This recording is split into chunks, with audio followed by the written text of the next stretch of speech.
ஹல்லேலூயா. தேவனாம் மகிமைக்காக ஹல்லேலூயா. நல்ல சாட்சிகளை கர்த்தர் கொடுத்திருக்கிறார். ஆமென். ஆமென். சாட்சியை கர்த்தரை கேட்க ஆண்டவர் அதிசயம் அற்புதங்களை செய்வாராக. ஆமென். ஹல்லேலூயா. எடுத்துக்கொள்வோம். ஆதியாகமம் 49ஆம் அதிகாரம் 25வது வசனம். 25. உன் தகப்பனுடைய தேவனாலே இப்படியாயிற்று, அவர் உனக்கு துணையாய் இருப்பார்.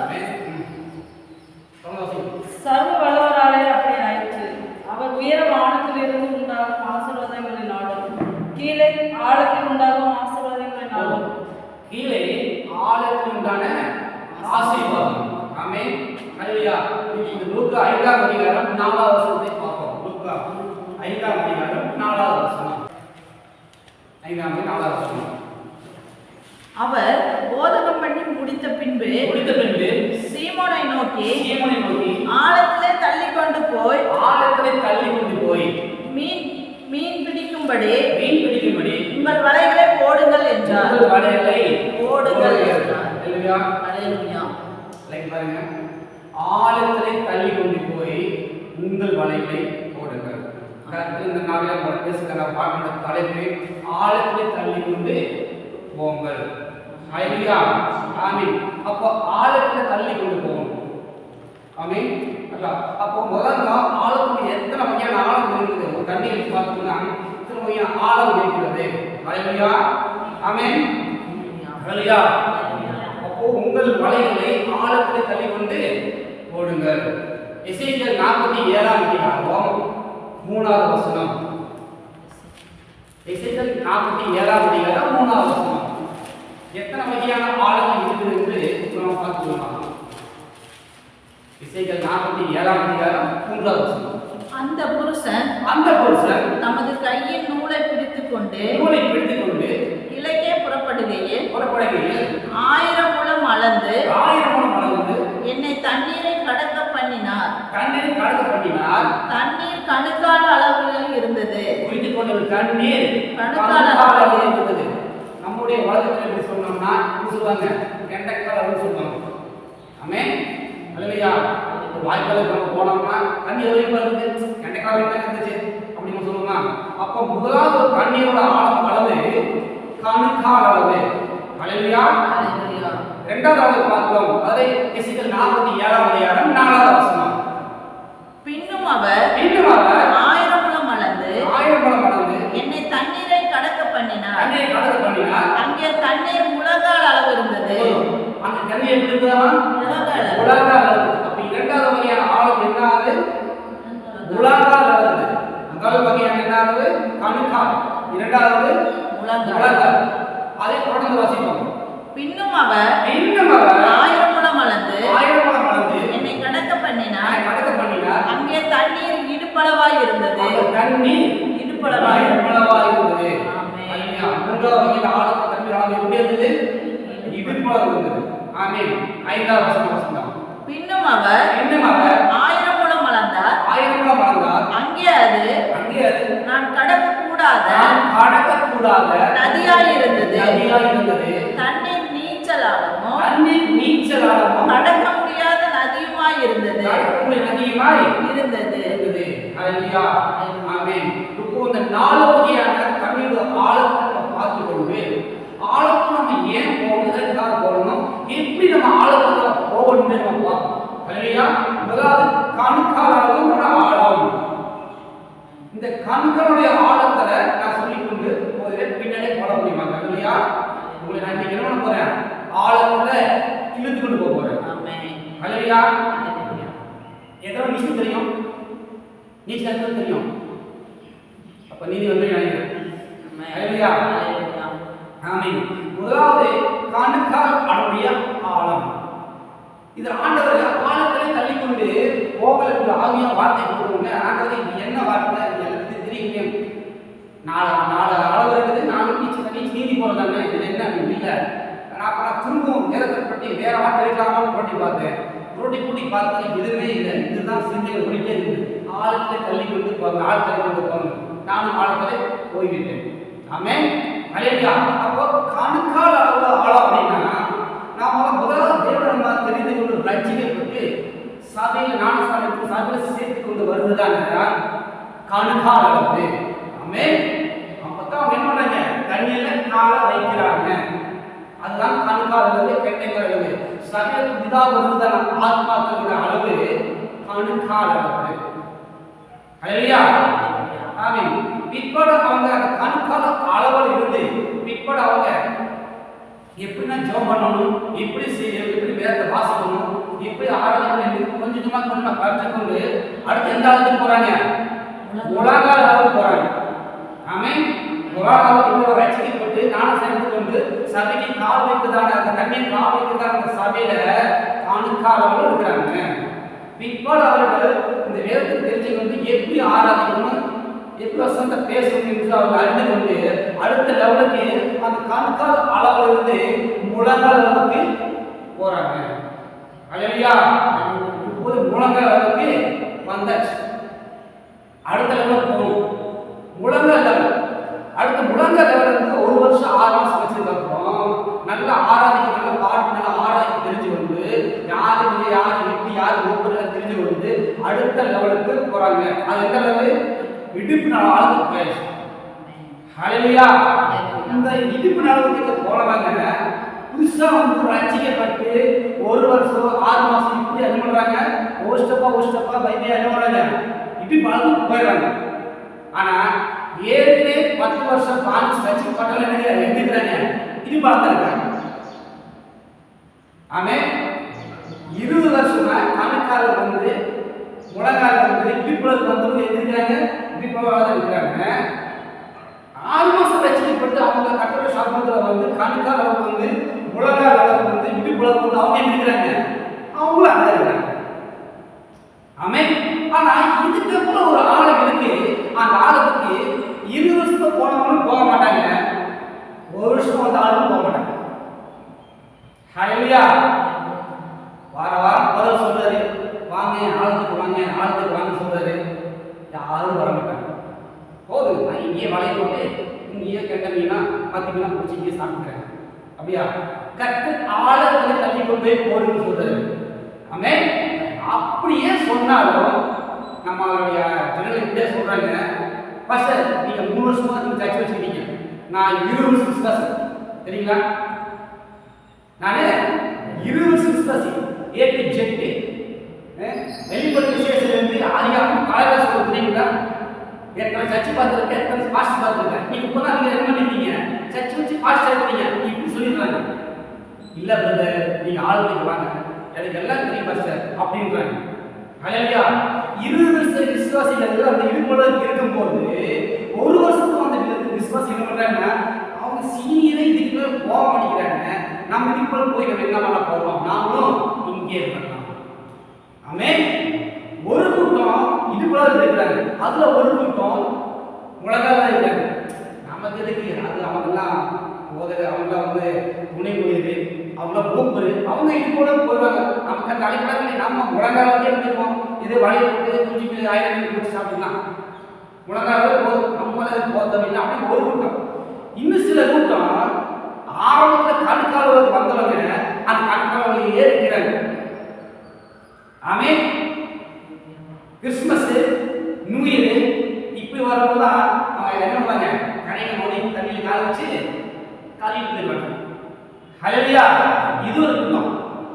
எத்தனை கூட்டம் இருக்குது? கணுக்கால் ஒரு கூட்டம், முழங்கால் ஒரு கூட்டம், இடுப்பளவு ஒரு கூட்டம். ஆனா இதெல்லாம் தாண்டி கர்த்தர் நீச்சல் ஆழத்துக்கு வாங்க கூப்பிடுறார். ஆமென். ஹல்லேலூயா.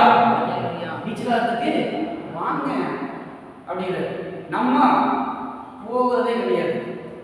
நல்லா தெரிஞ்சுக்க, நீச்சலுடைய ஆழத்துக்கு நம்ம போகும்போது அலை அடிச்சாலும் நம்ம எங்க இருக்கோம்? ஆழத்துல தான் இருக்கும். ஆனா இந்த இடுப்புல இருக்கிறவருடைய கூட்டமும் முழங்கால் இருக்கிற கூட்டமும் கண்களோட கூட்டமும் அலை அடிக்கும் போது அந்த இடுப்புல இருக்கிற கூட்டம் எங்க வரும்னா கரைக்கு வந்துடும். முழங்கால் இருக்கிற கூட்டம் எங்க வந்துடும்? கரைக்கு வந்துடும். கரையில் இருக்கிற கூட்டம் மண்ணுக்கு வந்துடும். அலை எங்கே கிடைக்கும்? நடுக்கல் அடிக்கலாம். அலை எங்க கிடைக்கும்? நடுக்கல் இல்லையா? கரையிலிருந்து கொஞ்சம் தள்ளி ஓரத்தில் இருக்கு. அப்போ இடுப்பளவு இருக்கிறவங்க அலை அடிக்கும் போது அந்த அலையோட சேர்த்து அவங்க அப்படியே அலையோட சேர்த்து வந்துருவாங்க. ஒரு பிரச்சனை, ஒரு போராட்டம், ஒரு புக்கு ஏதோ நடக்கணும்னா இடுப்புல போய் நிற்க மாட்டாங்க. அப்படியே முழங்கால் அளவு, அப்படியே என்னது கண்கால் அளவு, அப்படியே கடைக்கு மணி போயிடுவாங்க. ஆமென். அதனால ஆண்டு சொல்றது, எப்ப அடிக்கடி உங்களுடைய வாழ்க்கையில் உங்களுடைய இருக்குது எல்லா இடத்துல என்னது அலையோட சேர்த்துக்குது, நீ இடுப்புல நிற்க வேண்டாம், நீ ஆழத்துக்கு வந்துரு. ஆமென். இன்னொருமா ஆழத்துக்கு வந்துரு அப்படிங்கிறோம். இந்த 20 வருஷம் 10 வருஷம் 5 வருஷம் இருக்கிற விசுவாசிகள் இப்படித்தான் இருக்கு. நான் ஆழத்துக்கு போக முடியாது. இங்கதான் இருக்கேன், ஏதோ கிடைக்கிறது சாப்பிட்டு போயிட்டே இருக்கலாம். ஆமென். நம்ம ஆழத்துல வலையை போட்டோம்னா சுறாமி கிடைக்கும். ஆமென். இல்லையா? ஏதோ கிடைக்கிறது கொஞ்சம் கருவாடு வாங்கி சாப்பிட்டு ஆட்டம் அப்படி போக சொல்ல கர்த்தர் ஆசீர்வாதம் விரும்புகிறார். ஆமென்.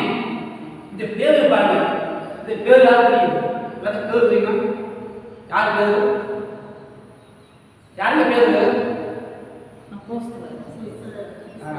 பேர் ஒரே தெரியும், நான் மீன் பிடிக்கிறேங்க, ரெண்டாவது ஆண்டவர் மறுதளிச்சிருக்கேன், ஒன்று தெரியும். ஆனா பேரு அந்த கடல்லையே, அதாவது கடல் பகுதியிலேயே பிறந்து வளர்ந்து அந்த கடல் தண்ணியை பிடிச்சி அந்த கடல் தண்ணியை மீன் தூண்டில் போட்டு மீன் பிடிச்சி வளர்ந்து பிறகு ஒரு 40 வயசுக்குள்ள இருக்கும். அந்த கடல் தண்ணியே வளர்ந்தவன். அந்த கடனுடைய ஆழம் எவ்வளோ இருக்கும், எங்கே போட்டு எங்கே மீன் பிடிக்கல எல்லாம் தெரியும். ஏற்று ஜெட்டி குழந்தையிலிருந்து அந்த கடலையே வளர்ந்தவன்.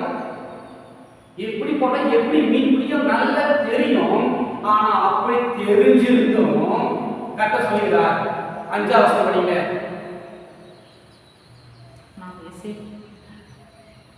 அவர் 1000 மூலம் அளந்தார்.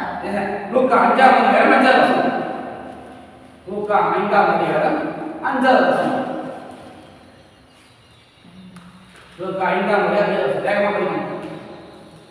அதற்கு சீமோன் ஐயரே நாம் முழுவதும் நாங்கள் பிரயாசப்பட்டோம் ஒன்றுமாகப்படவில்லை ஆகிலும் ஒன்றும் ஆகப்படவில்லை.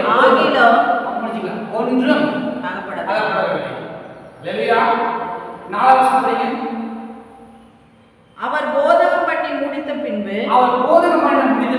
சீமோனை நோக்கி ஆழத்திலே தள்ளி கொண்டு போய் மீன் பிடிக்கும்படி உங்கள் வலைகளை போடுங்கள் என்றார். அல்லேலூயா.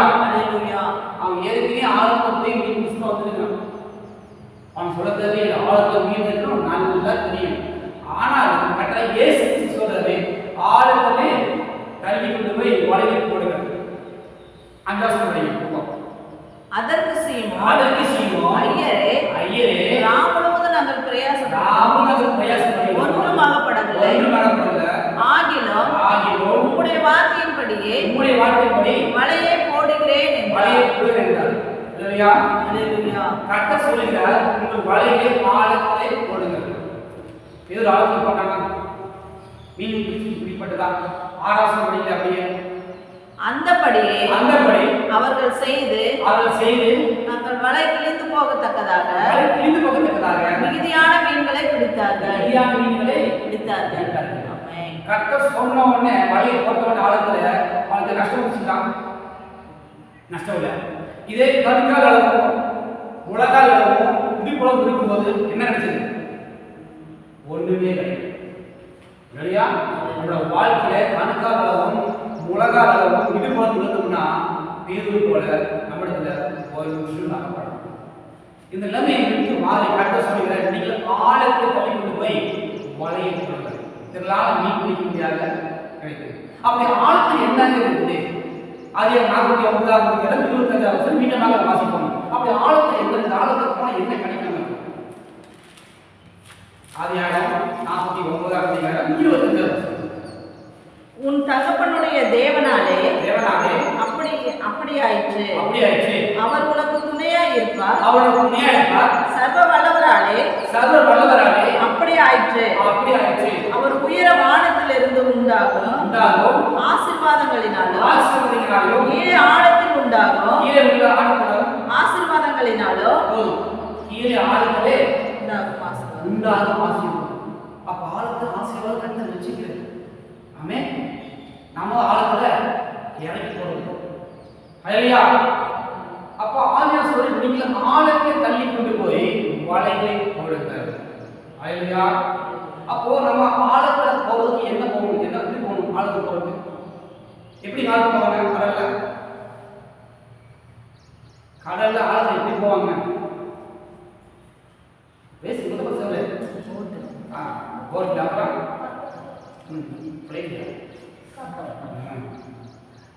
ஆழத்துல போகணும்னா படகு அதுக்கப்புறம் என்ன ஆழத்துல பிடிக்கும். ஹல்லேலூயா. சும்மா குச்சா போகுமா? சிண்டு இல்ல, பாகிஸ்தான் இல்ல, சும்மா நாங்க போய் கடல் ஆழத்துல சும்மா வெறும் சொல்லி அப்படி குச்சா என்ன ஆகும்? மூழ்கி இருக்கும். அப்ப முக்கியமான ஒன்று சீட்டு தேவைப்படுகிறது. அந்த சீட்டுல என்ன இருக்கும்? ஆக்சிஜன் இருக்கும், கேஸ் இருக்கும். அல்லேலூயா. அப்போ நம்மளோட வாழ்க்கையிலே நம்ம ஆழத்துல போவதற்கு பரிசுத்த ஆவி ரொம்ப முக்கியம். அவரோட துணியில ஆழத்துக்கு போகவே முடியாது. அல்லேலூயா.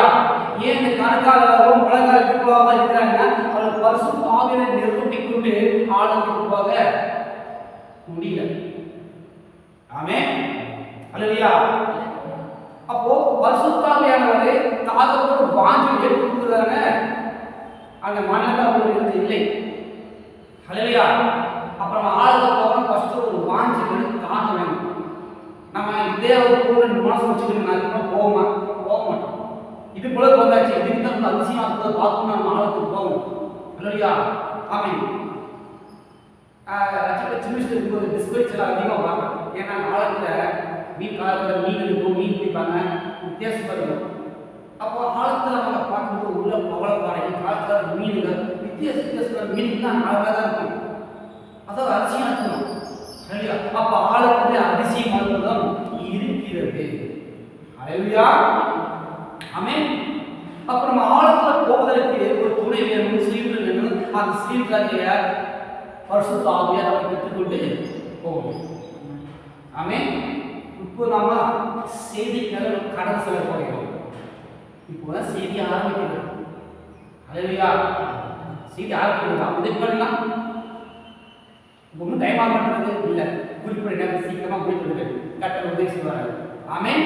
இல்லையா? அப்போ நம்ம ஆழத்துல போகலாம். எதுன்னு ஆழத்துல போகணும்? காசு தான் கிடைக்கும். ஒரு 3 விதமான ஆழம் இந்த வேதத்தில் எடுத்து காமித்து கொண்டு கடந்து சொல்லுவோம். அல்லேலூயா. ஆமென். முதலாவது நாம பரிசுத்த ஆவியானவரோட சீடரை எடுத்துக்கொண்டு, அல்லேலூயா. ஆமென்.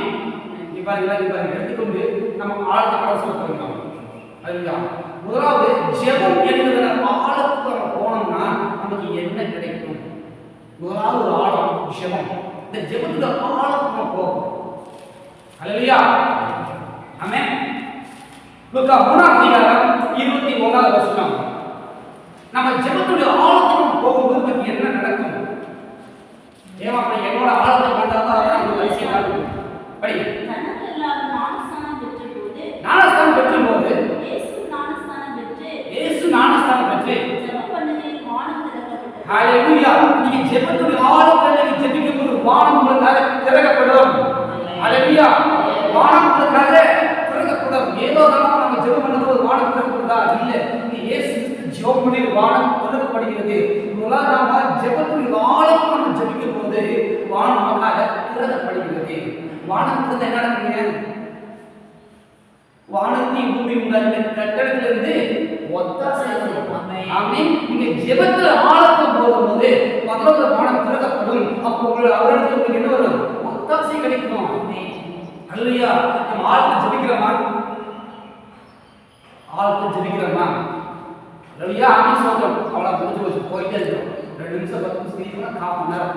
ஆனா இங்க ஆவியானவர் நீங்க ஆழத்துல நீ ஜெபிக்கும் போது ஆழத்துக்கு ஆசீர்வாதம் என்னன்னா உனக்கு வானம் திறக்கப்படும். அப்படி வானம் திறக்கப்படுதுன்னா கர்த்தரிடத்திலிருந்து ஒத்தாசை வரும்.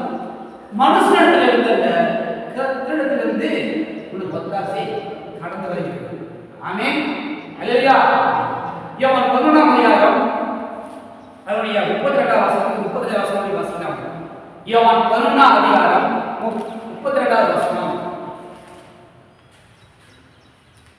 இயேசு இருந்த இடத்தில் மரியாள் வந்து அவரை கண்டவுடனே பாதத்தில் விழுந்து விழுந்து ஆண்டவரே நீர் இங்கே இருந்தீரானால் என் சகோதரன் மரித்திருக்க மாட்டான் என்றார். அவள் அழுகிறதையும் அவளோடு கூட வந்த யூதர்கள் அழுகிறதையும் இயேசு கண்டபோது ஆவிலே கலங்கி துயரமடைந்து அவனை எங்கே வைத்தீர்கள் என்றார். ஆண்டவரே இயேசு கண்ணீர் விட்டார். அல்லேலூயா. யாரை கண்ணீர் விட்டாங்க? இயேசு. எப்படி கண்ணீர் விட்டாரு? எதுக்காக கண்ணீர் விட்டாரு? மரியாதை பண்ண ஜெபம், அந்த ஆழமான ஜெபத்தினால இயேசு கண்ணீர் விட்டார். அல்லேலூயா. சகோதரி தான், ரெண்டு பேருக்கும் சகோதரன் தான். மூத்த சகோதரி ஆண்டவரே நீங்க இருந்தேன்னா சகோதர பிரச்சனை இப்படி பண்ற ஜெபத்துக்கும் ஆண்டவரே அந்த காலத்து ஜெபத்துக்கும் கட்ட பதில். ஆமென். அல்லேலூயா. மார்த்தாள் ஜெபிக்கும் போது கர்த்தர் இயேசு எதுவுமே பேசல. போய் கூட்டிட்டு வா மரியாதை, அவ்வளவுதான். ஆனா மரியாதை பண்ண அந்த ஜெபத்துல ஆழத்துக்கு போனோடனே அங்க ஆசீர்வாதம். எங்க வச்சீங்க? உன் பிரச்சனை என்ன? நீங்க ஆழத்தை ஜெபிக்கும் போது கர்த்தர் பிரச்சனை என்னன்னு கேட்பார். எங்க பிரச்சனை? எங்க வச்சீங்க? என்ன ஆச்சு? கர்த்தர் கேட்பார். அல்லேலூயா. நம்ம ஜெபத்துல ஆழத்துல போகாதனால ஒரு மலைகள் லிஸ்ட் மாதிரி புத்தி பெருக்கு அதையும் எழுதி கொண்டு ஆண்டோட காட்சி ஆண்டதே இதான் லிஸ்ட் ஜெபம் பார்த்துட்டு கிளம்புறேன், எனக்கு நாளைக்கு நேரத்தில் எனக்கு கிடைக்கும். இப்படி போன்ற ஜெபத்துக்கு ஆண்டவரே அந்த மரியாதை பாதத்தில் விழுந்து ஆழத்துல நம்ம ஜெபிக்கும் போது கர்த்தர் கேட்பார். எங்க வச்சீங்க? என்ன நடக்குது? என்ன ஆச்சு சொல்லி கர்த்தர் கண்ணீர் விடுவார். ஆமென். எஸ், கண்ணீர் விடுவார். அல்லேலூயா. அப்ப அப்படி ஆழத்துல ஜெபிச்சு இயேசு கேட்டபோது அடுத்ததாக 11ஆம் அதிகாரம் 41 44 படிப்பேன். அப்பொழுது அவர்களில் ஒருவனும் அந்த வருஷத்து பிரதான ஆசாரியனுமாகிய காய்பா என்பவன், யோவான் 11ஆம் அதிகாரம் 41ஆம் வசனம். அப்பொழுது மரித்தவர் வைக்கப்பட்ட இடத்திலிருந்த கல்லை எடுத்து போட்டார்கள். இயேசு தம்முடைய கண்களை ஏறெடுத்து, பிதாவே நீர் எனக்கு செவி கொடுத்தபடியினால் உம்மை ஸ்தோத்திரிக்கிறேன். அதாவது 11ஆம் வசனத்துக்கு கல்லை எடுத்து போட்டாங்க. அல்லேலூயா. நீங்க ஆழத்துல ஜெபிக்கும் போது கல்லறை திறக்கப்படும். ஆமென். கல்லறை திறக்கப்படும். மரித்து போன உங்களுக்கு கல்லறை திறக்கப்படும். அல்லேலூயா. 40ஆம் வசனம் 44. அப்பொழுது மரித்தவன் வெளியே வந்தான். அப்போது மரித்தவன் வெளியே வந்தான். நீங்கள் ஆழத்தில் ஜெபிக்கும் போது உங்கள் வாழ்க்கையில எதெல்லாம் மரித்து கொண்டிருக்கிறதோ அதெல்லாம் கர்த்தர் வெளியே கொண்டு வருவார். ஆமென். என் வாழ்க்கை வீணா போச்சு, பாழா போச்சு, ஒண்ணுமே நடக்கவே முடியல, வீணா போச்சு, இதுக்கு மேல இது கூட முடியாது என்று நம்ம புலம்பிக் கொண்டிருக்கிற காரியத்தை செத்து போயிடலாம் அப்படி என்று புலம்பிக்கும். அதாவது பேரு ஒண்ணுமே அடக்கல, என்ன பண்ணுதான் வலையை அலசிக்கலாம். நாம ஒண்ணுமே கிடைக்கல, என் வாழ்க்கை ஒண்ணுமே திருப்தியாகல, பெருகல, எல்லாமே நஷ்டமா போகுதுன்னு சொல்லி நம்ம என்ன பண்றோம்? ஆலோசித்து இருக்கிறோம். எப்படி சிந்தனை இருந்திலையும் ஆலோசி கொண்டிருக்கிறோம். கர்த்தர் சொல்லுகிறார், நீங்க ஆழத்தை ஜெபிக்கும் போது இதெல்லாம் திறக்கப்படும். ஆமென். எப்படி மரித்தவன் எப்படி வெளியே வந்தாலோ மரித்து போகிற ஒரு சூழ்நிலை வெளியே வரும், கல்லறை திறக்கப்படும். ஹல்லேலூயா. முதலாவது ஜெபத்தை பார்த்தோம். எப்படி ஜெபத்தை பார்த்தோம்? ஜெபத்துல ஆழத்தை ஜெபிக்கும் போது வானங்கள் திறக்கப்படும், கல்லறை உங்களுக்கு பத்தாசி கிடைக்கும். இரண்டாவது ஆழத்தை நம்ம ஜெபிக்கும் போது கல்லை திறக்கப்படும். அதாவது கல்லறை திறக்கப்படும். மரித்து போன எல்லா காரியம் நமக்காக கட்ட வெளியே வர சொல்லுவார். ஆமென். வெளியே வந்தாங்க 44 படிப்பீங்க. 44 யோவான் 11:44. அப்பொழுது மரித்தவன் வெளியே வந்தான். அவன் கால்களும் கைகளும் பிரேத சீலைகளினால் கட்டப்பட்டிருந்தது. அவன் முகமும் சீலையால் சுற்றப்பட்டிருந்தது. இயேசு அவனை நோக்கி இவனை கட்டவிழ்த்து விடுங்கள் என்றார். ஆமென். இவனை கட்டவிழ்த்து விடுங்கள். ஹல்லேலூயா. ஆமென். மரித்து போன சூழ்நிலை மட்டும் ஆண்டவர் வெளியே சொல்றல, ஒரு வாழ்க்கையில எல்லாம் கட்டப்பட்ட எல்லா கட்டுகளும் தின்னாவும் அவுத்து. அப்ப நம்ம ஜெபிக்கிற ஜெபம் இப்படி ஜெபமா இருக்கிறது, ஆழத்துல நம்ம ஜெபிக்கணும். ஹல்லேலூயா. கண்கால் அளவு இருந்து கொண்டு, உலகால் அளவு இருந்து கொண்டு, எதிர்பார்த்து கூட ஜெபிச்சோம்னா இந்த அதிசயம் அற்புதம் நடக்காது. அதனால கர்த்தர் சொல்லுகிறார், ஆழத்தை தள்ளி கொண்டு போய் வலையை போடுங்கள். ஹல்லேலூயா, ஆமென், ஹல்லேலூயா, அல்லேலூயா சொல்லுங்க. பார்க்கணும் வலையா வரும்போது ஆமென் அதை பெற்றுக்கொள்ளுங்கள். ஒரு கர்த்தர் ஆழத்தை தள்ளி கொண்டு போய் வலையை போடுங்கள். நீங்க ஜெபத்துல ஆழத்தை தள்ளி கொண்டு போகணும். ஆமென்.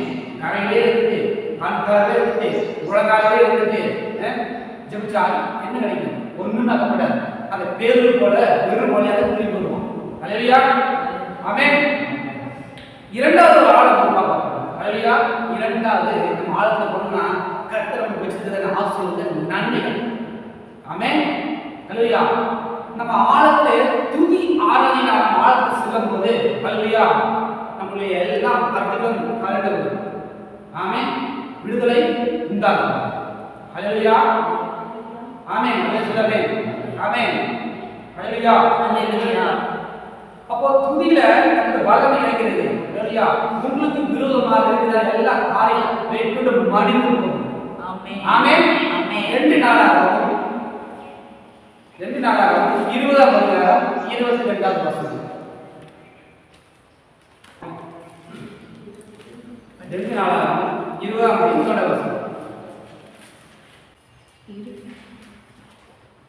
அவர்கள் தம்பூர் 20ஆம் அதிகாரம் 22வது வசனம். அவர்கள் பாடி துதி செய்ய தொடங்கின போது யூதாவுக்கு விரோதமாய் வந்து பதிவிருந்த அம்மோன் புத்திரரையும் மோவாபியரையும் சேயீர் மலைதேசத்தாரையும் ஒருவருக்கு விரோதமாய் ஒருவரை கர்த்தர் எழுப்பப்பட்டதினால் அவர்கள் வெட்டுண்டு இருந்தார்கள். ஆமென், ஹல்லேலூயா. துதிக்குள்ள ஆழத்துக்கு போகும்போது உங்களுக்கு விரோதமாக இருக்கிற எல்லா காரியம் வெட்டுண்டு மடிந்து போகும். ஆமென், ஆமென், ஆமென், ஹல்லேலூயா. நம்ம ஆழமா துதிக்கிறோமா? நம்ம ஆழமா துதிக்கிறோமா? துதி சேர்த்துது. ஹல்லேலூயா. நம்ம துதிக்க கர்த்தர் மகிமைங்கிற வல்லமை கடந்து வருகிறது. ஆமென், ஹல்லேலூயா, ஹல்லேலூயா, ஹல்லேலூயா. அப்போஸ்தலர் 16ஆம் அதிகாரம் 21ஆம் வசனம். அப்போஸ்தலர் 16ஆம் அதிகாரம் 21ஆம் வசனம். 21. அவர்கள் எழுப்பினார்கள். அதிகாரிகள் அவர்கள் வஸ்திரங்களை கிழித்து போடவும் அவர்களை அடிக்கவும் சொல்லி 25.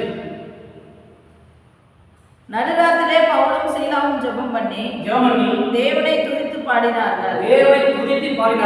காவலில் வைக்கப்பட்டார்கள். அதை கேட்டுக் கொண்டிருந்தார்கள். சடிதிலே சிறைச்சாலையின் அஸ்திபாரங்கள் அசையும்படியாக பூமி மிகவும் அதிர்ந்தது. உடனே கதவுகள் எல்லாம் திறவுண்டது.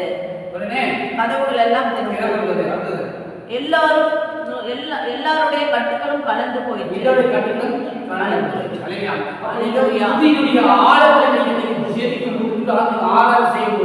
உங்களுக்கு எல்லா கட்டுகளும் திறக்கப்படும்.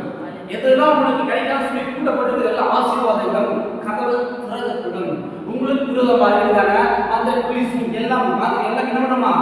அழிந்து விடணும். ஆமென், ஹல்லேலூயா. இந்த துதிகளை நீதி துதிக்கு நீங்க ஆராதிக்கும் போது கர்த்தர் விடுதலை இருக்கிறார். ஹல்லேலூயா, ஆமென். தீராத வியாதி நோய்கள் உடம்பு சரி எல்லாம் மாறிவிடும். கட்டுகள் அறுக்கப்படும். ஆமென். துதிக்கிறோமா? அந்த மாதிரி ஆழம் துதிக்கிறோமா? நீச்சல் ஆழம் நீங்க துதிக்கும் போது தேவனோட வல்லமை இறங்கி கொடுக்கும். ஹல்லேலூயா, விடுதலை உண்டாகும். கட்டுகள் அறுக்கப்படும். ஆமென், ஹல்லேலூயா. அப்போ நம்ம துதியில நம்ம ஆழத்துல துதிக்க போகும்போது நமக்கு விடுதலை உண்டாகும். ஆமென். நம்ம விரோதமா கட்டப்பட்ட எல்லா கட்டுகளும் கட்டோடப்படும். ஹல்லேலூயா, ஆமென். 2 பேருக்கு 3ஆம் அதிகாரம் 2ஆம் வசனம். 3ஆம் அதிகாரம் 2ஆம் வசனம். கர்த்தருடைய கண்கள் நீதிமான்களின் மேல் நோக்கமாய் இருக்கிறது.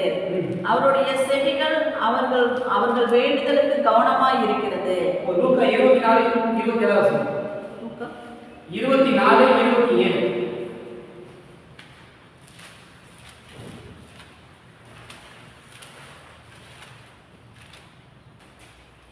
மோசே முதலில் சகல தீர்க்கதரிசிகளும் எழுதின வேத வாக்கியங்கள் எல்லாவற்றிலும் தம்மை குறித்து சொல்லியவைகளை அவர்களுக்கு விவரித்து காண்பித்தார். தம்மை குறித்து சொல்லுவீங்க அவர்களுக்கு விவரித்து காண்பித்தார்.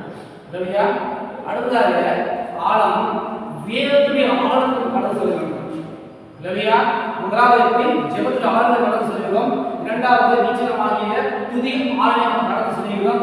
மூணாவது வேத வசனத்து ஆழத்தை கடந்து சொல்லும் போது நம்மை காண்பிக்கிறவராக கர்த்தர் இருக்கிறார். அல்லேலூயா.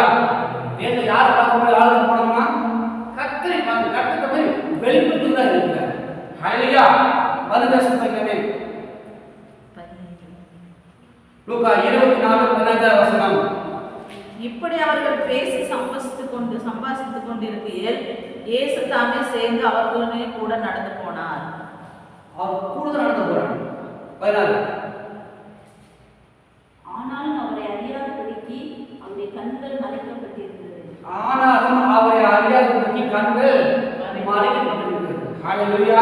கர்த்தர் நம்ம பக்கத்துல இருக்கிறார். நம்ம பார்க்கக்கூட நம்ம கண்கள் மறைக்கப்பட்டிருக்கிறது. அதனால தான் வேறுடைய ஆழ்வரை நம்ம போகும்போது கண்கள் திறக்கப்படும். ஆமென். ஆமென். அப்படி கண்கள் திறந்த உடனே நம்ம யார் பார்க்க முடியும்? கர்த்தரை நம்ம பார்க்க முடியும். ஹalleluya. ஆமென். 24ஆம் அதிகாரம் 44ஆம் வசனம்.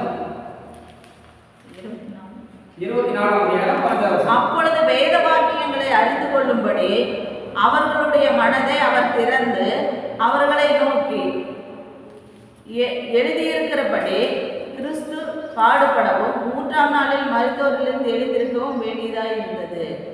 அப்போது அவர்கள் காண்பியான மனதை திறந்தார். ஹalleluya. ஆமென். நம்முடைய மனக்கண்கள் திறக்கப்படும். வேதத்தினுடைய ஆழத்துக்கு செல்லும் போது நம்ம கண்கள் திறக்கப்படும். ஆமென். கர்த்தர் வேதவசனம் கூட பேசுவார். ஆமென். ஹalleluya. நம்ம கண்கள் தெளிவுண்டாகும். ஆமென். ஹalleluya. ஹalleluya. 1 ராஜாக்கள் 19ஆம் அதிகாரம் 5ஆம் வசனம். ஒரு சூரன் செடியின் கீழ் படுத்துக்கொண்டு நித்திரை பண்ணினான். அப்பொழுது ஒரு தூதன் அவனை தட்டி எழுப்பி எழுந்திருந்து போஜனம் பண்ணு என்றான். 6ஆம் வசனம். அவன் விழித்து பார்க்கிற போது இதோ தலையில் சுடப்பட்ட அடையும் ஒரு பாத்திரத்தில் தண்ணீரும் அவன் தலைமாட்டில் இருந்தது. அப்பொழுது அவன் புசித்து குடித்து திரும்ப படுத்துக் கொண்டான். ஆமென். அப்போ தேவதூதன் என்ன பண்றாங்கன்னா போஜனத்தை வைக்கிறாங்க. ஹalleluya. அப்ப போஜனமாய் இந்த வசனத்தை நம்ம என்ன பண்ணணும்? உட்கொள்ளணும். ஆழத்தை உட்கொள்ளணும். 7ஆம் வசனம் வாசிக்கலாம். கர்த்தருடைய தூதன் திரும்ப 2ஆம் தரம் வந்து அவனை தட்டி எழுப்பி எழுந்திருந்து போஜனம் பண்ணு, நீ பண்ண வேண்டிய பிரயாணம் வெகு தூரம் என்றான். போதும். நீங்க பண்ண வேண்டிய பிரயாணம் வெகு தூரம். ஹalleluya. நம்ம ஒவ்வொருவரும் பண்ண வேண்டிய பிரயாணம் வெகு தூரமா இருக்கிறது. ஹalleluya. அதற்கு நமக்கு போஜனம் தேவைப்படுகிறது. ஹalleluya. ஆமென். நான் கடந்து முடியுமா? என்ன மயக்கம் கொண்டு கீழே விழுந்துடுவோம். ஆனா இந்த ஆவிக்குரிய காரியங்கள்ல கர்த்தருடைய வார்த்தைகளை போஜனம் உட்கொண்டு நம்ம கடந்து செல்ல வேண்டும். ஹalleluya. ஆமென். 8ஆம் வசனம்.